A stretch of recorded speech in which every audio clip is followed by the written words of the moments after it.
Bonjour, bienvenue dans la série sur la théorie des groupes.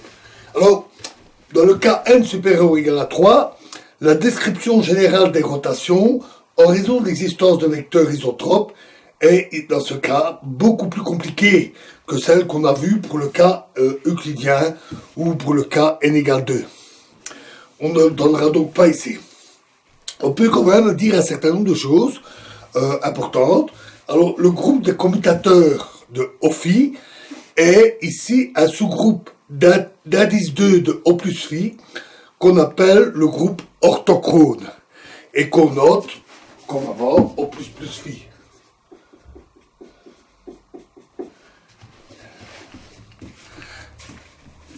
Si on écrit x, y, z, t, une matrice de O plus phi par rapport à une base adaptée, x étant d'ordre p, alors le groupe O plus phi est formé des matrices pour lesquelles déterminant de x est positif.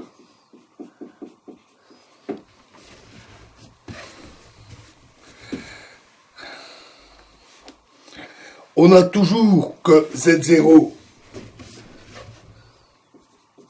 est inclus à O plus phi si P et N-P sont pairs.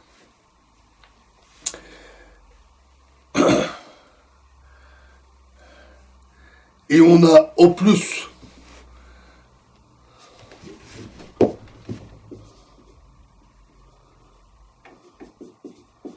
phi est égal à Z0 croix O plus phi si N est pair et P impair. On peut encore prouver, c'est pas simple, mais on peut encore prouver que O plus phi quotient par Z0 inter O plus phi est un groupe simple pour n égale 3 et n supérieur ou égal à 5. Donc on a ici la même exception avec n égale 4. Et ça reste vrai toutefois pour n égale 4 si p est égal à 1 ou 3. Par contre, O plus phi sur Z0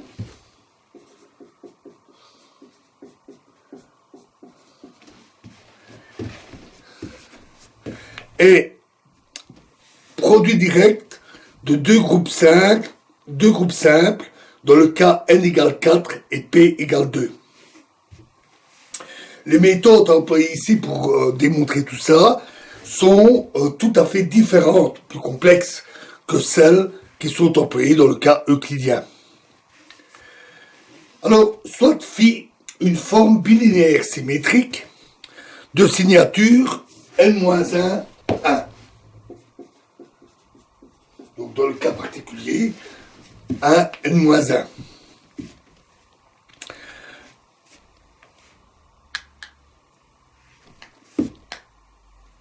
Une forme sur l'espace E.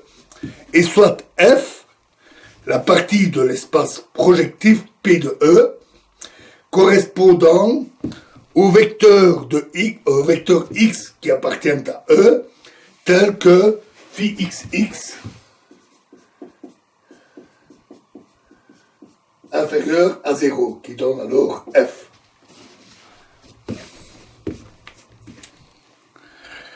Il résulte de la loi d'inertie que Ophi opère transitivement sur F et il définit donc une géométrie qu'on appelle géométrie non euclidienne hyperbolique en dimension n-1. Une variété linéaire non euclidienne de dimension m inférieure ou égale à n-1 est par définition l'intersection de f et d'une variété linéaire projective de dimension m qui rencontre f. Le groupe Ophi opère alors encore transitivement sur les variétés linéaires non euclidiennes de dimension donnée M. Cela résulte des propriétés de transitivité et de l'hypothèse P égale n-1 ou 1.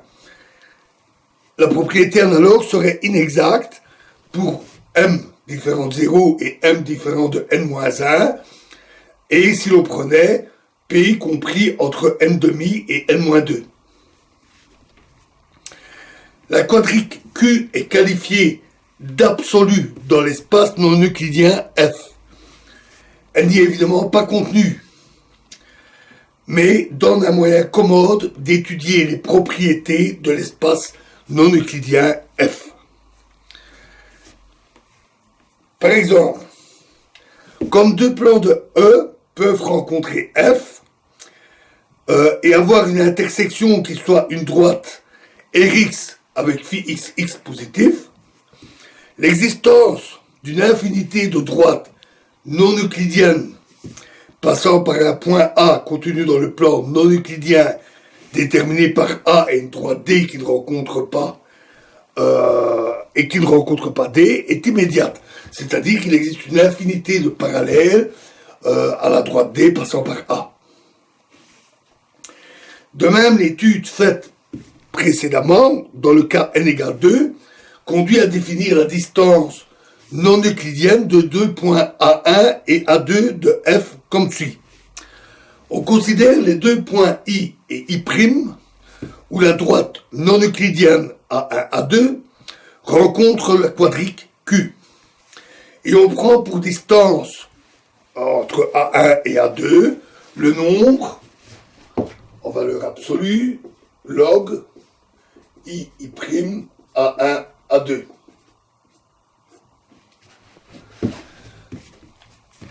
À un facteur près. Enfin, soit D1 et D2, deux droites non euclidiennes passant par un même point A dans F. Si L est la droite de E qui correspond à A, D1 et D2 correspondant à deux plans P1 et P2 de E qui contiennent L. Par la loi d'inertie, la restriction de phi à l'hyperplan orthogonal à L est positive, non dégénérée. Autrement dit, H est un espace euclidien de dimension n-1. On parle parfois d'espace tangent. Si x1 et x2 sont deux vecteurs de longueur 1 qui sont orthogonaux à L et dans P1 et P2 respectivement, l'angle x1, x2 a donc un sens, celui du sens euclidien. Et c'est, par définition, appelé l'angle non euclidien des vecteurs AM1 et AM2 si M1 et M2 correspondent à Rx1 et Rx2 dans PE. L'espace non euclidien qu'on a ainsi défini est encore appelé modèle de Cayley de la géométrie non euclidienne hyperbolique. Comme P est égal à 1, F est en correspondance biunivoque canonique avec la boule unité ouverte B de Rn-1. Et à tout point X de B dans la boule correspond l'image de F dans F de la droite Rx plus En de l'espace E égale Rn.